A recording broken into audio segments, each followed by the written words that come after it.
Good morning, students. Today I am going to teach you poem Aunt Jennifer's Tiger, which is written by Andrin Rich.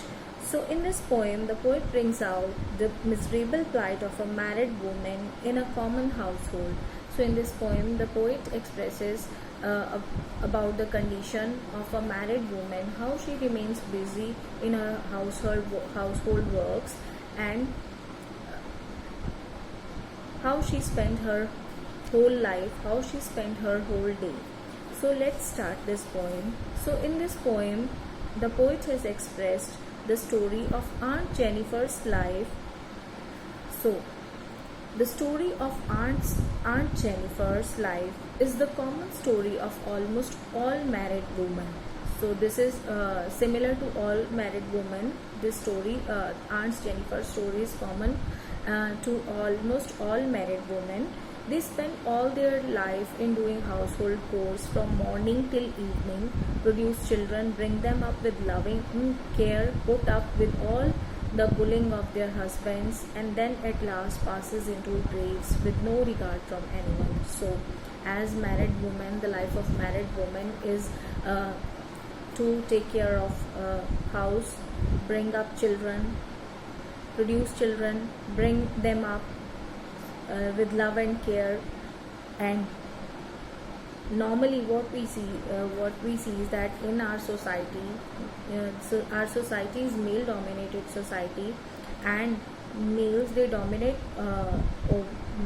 their wives, husbands, they dominate their wives, and then at the end, at last, when death comes to wives, they just at last passes into graves with no regards from anyone. Even after death, the condition of women is worst. They don't get regard from anyone even after death. So this is the life of a woman. This is the life of a lady who the whole life she provides her selfless services to the whole family, but when death comes to her, nobody regards her even after her death. So husbands, they keep on dominating their wives, they keep on bullying their wives. So Aunt Jennifer is a typical housewife. So now in this poem, the poet expresses the life of Aunt Jennifer. She's a typical housewife. She embroiders some tigers in a wool on a screen. The tigers are lovely to look at. So here in this poem, the poet has expresses that Aunt Jennifer, she embroiders some tiger in wool on a screen. So these tigers are lovely. These tigers looks pleasant. They seems to be prancing across the scene. They seems as they were jumping up and down across the screen. Some men are standing under a tree, but tigers don't seem afraid of them. Some men are also standing under a tree, but these tigers, they seems as they are not afraid of those men. So they look very chivalric, sleek and brave. So these tigers were very brave in nature, very beautiful. They were very brave. They seems to be very brave, and they were even beautiful. So, but Aunt Jennifer herself has become old. But now Aunt Jennifer has become old. She can hardly put the ivory needle out of the wool.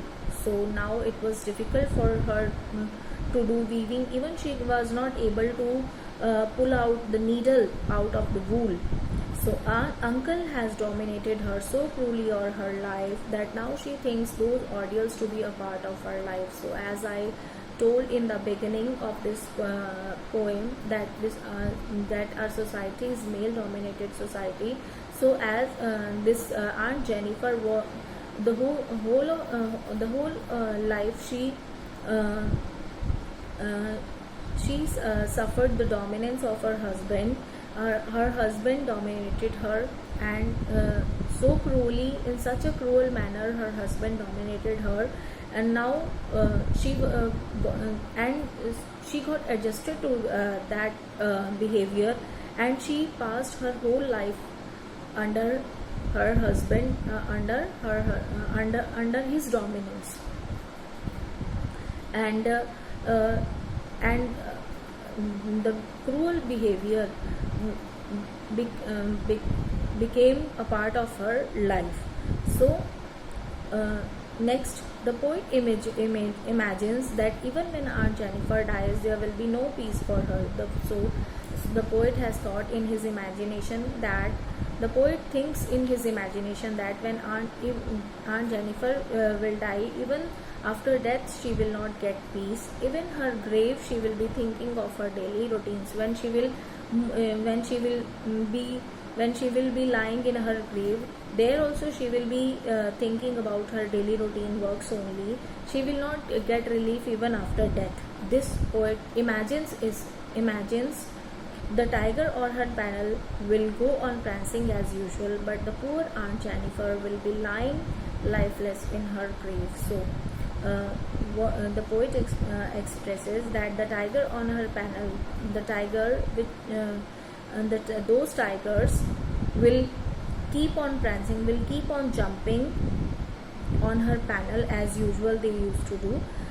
But the poor Aunt Jennifer will be lying lifeless in her grave. But the poor aunt, means art dies, art never dies, artist dies, but art never dies. So here the tigers which she has which she embroideries on a screen, they will be always watched by the people. They will always be alive. Her art will always be alive, though she will die. She will be lying, though she will lie lifeless in her grave. But in her grave also she will not.